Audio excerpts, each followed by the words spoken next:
Part 2. Wait, what? Patty said, looking longingly at her sesame chicken. I stared at my duck, the smell of it doing all kinds of cartwheels and black backflips in my nostrils. Oh man. It's tradition, Coach explained. So who's first? Me, Lou offered, staring at his fried rice like it wasn't fried rice. I'm starving, so I'll go first. Coach shifted one fork, one spoon, one knife, and one set of chopsticks to his right hand. The rest were in his left. He held Lou's utensils up and smiled. Let's hear it.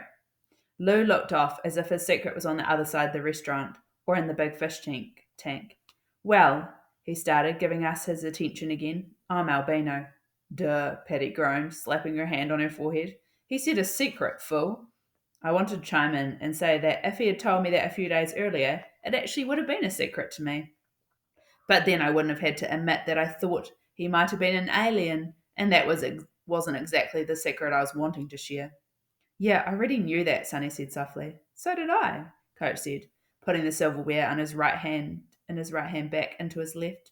Wait, Lou said, clearly fearing that his meal would be held up. That fried rice must have been calling his name. Okay, for real this time. He took a deep breath. I always wanted a brother, but my mum can't have no more kids.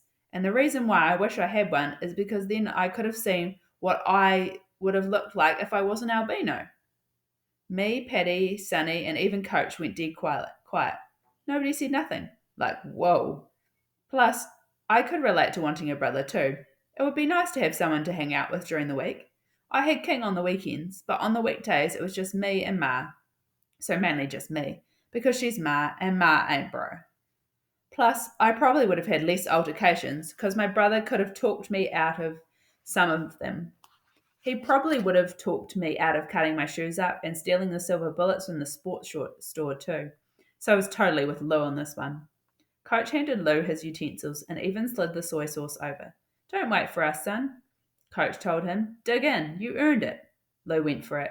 As he shoveled rice into his trap, Sonny spoke up. So I don't have a mum, Sonny said. I mean, I do, but she's gone. She passed away giving birth to me.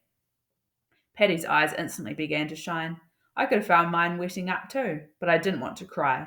Not at our special newbie dinner. But I felt for Sonny. My mum isn't always the happiest lady on earth, but that's just because times have been tough. But I'd rather have tough times with her than no times at all. Sonny ain't never even met his mum, not even had her cooking, and all mums can cook when they're not too tired. That's so sad, Patty said, reaching across the table for Sonny's hand. I'm so sorry. Nah, it's okay. It's the reason I run. Well, I didn't really have a choice. My father made me. See, he did everything right, got good grades, went to college, became a big time businessman, and found the perfect wife. They had the big house and the nice cars, but my mother wasn't into any of that stuff. At least, this is what my father says.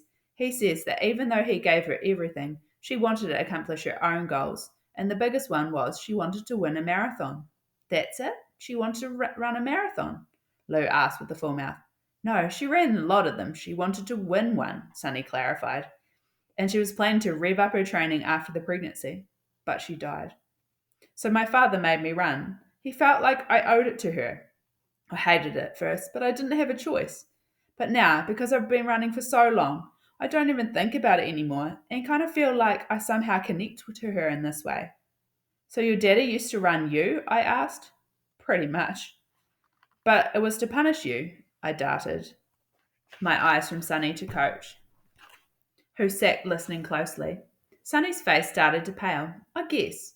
But ain't that child a ghost cut me off? Ghost, Patty cut me off, still holding Sonny's hand. Sorry, I didn't mean it like that, I backed off. I was just saying, there's someone else at the table who might be guilty of doing the same thing, running kids for punishment.